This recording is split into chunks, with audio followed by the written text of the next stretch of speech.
История с обращением родителей печорских школьников к президенту России получила продолжение.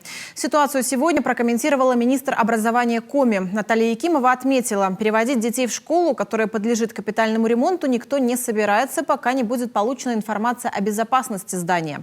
О предыстории и возможном исходе расскажет Виктория Денисова. Все началось в прошлом году, когда из-за аварийного состояния в Печоре был закрыт корпус начальных классов, филиал второй школы. Позже он был признан непригодным для ведения учебного процесса и, вероятнее всего, через какое-то время будет снесен. Всех учащихся, а это 250 детей, временно перевели учиться в основное здание, там, где до этого учились только старшие классы. В итоге временные неудобства, 2 смены, ребята не всегда успевают посещать кружки, родители возмущены. Было проведено много родительских собраний, встреч, обсуждений.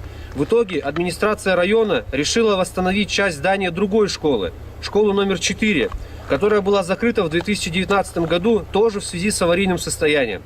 По факту нас из одной аварийной школы переводят в другую, совершенно не заботясь о безопасности наших детей.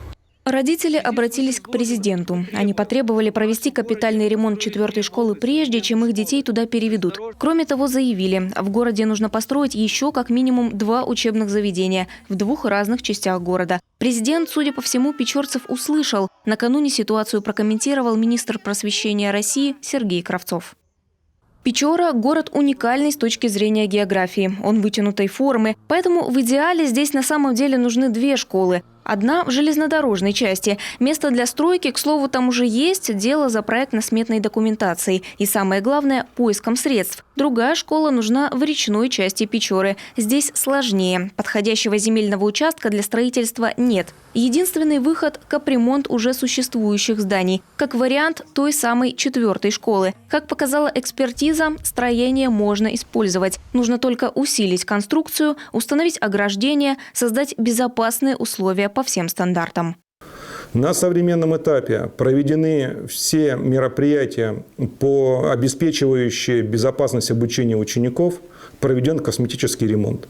Здание готовится к обследованию соответствующей компетентной комиссии с включением всех надзорных органов. Также выделены денежные средства и заключен контракт на разработку проектно-сметной документации по капитальному ремонту школы, и после проведения которого она будет в полном объеме введена в эксплуатацию. На следующей неделе в Печору отправится Наталья Якимова. Она оценит ситуацию на месте, пообщается с родителями учеников. Впрочем, уже сейчас она отмечает, что полностью разделяет тревоги родителей. Никто не переведет детей в здание, пока не будет получена информация о его безопасности. Здание проверят специалисты Роспотребнадзора. При положительном решении лицензия учреждения будет переоформлена. Как только будет пакет документов, я понимаю, что здесь все заинтересованы, и все торопятся, и торопят друг друга. Мы очень ожидаем, оптимистично настроены, что в апреле-мае, то есть до конца весны, у нас будет на руках то, с чем можно уже привлекать финансирование. А дальше, конечно, сразу мы будем искать источник финансирования. Здесь приоритетная задача найти средства, будь то региональный бюджет или федеральный бюджет, на то, чтобы приступить к капитальному ремонту школы.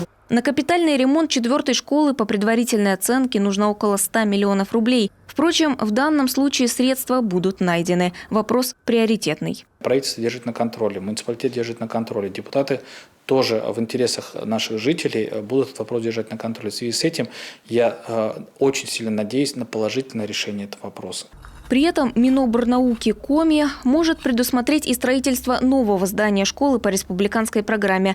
Однако руководство Печоры должно подготовить необходимую документацию с указанием потребности, финансирования, определения земельного участка и другой информации. Виктория Денисова, Артем Соколов, Алексей Паршуков, телеканал Юрган.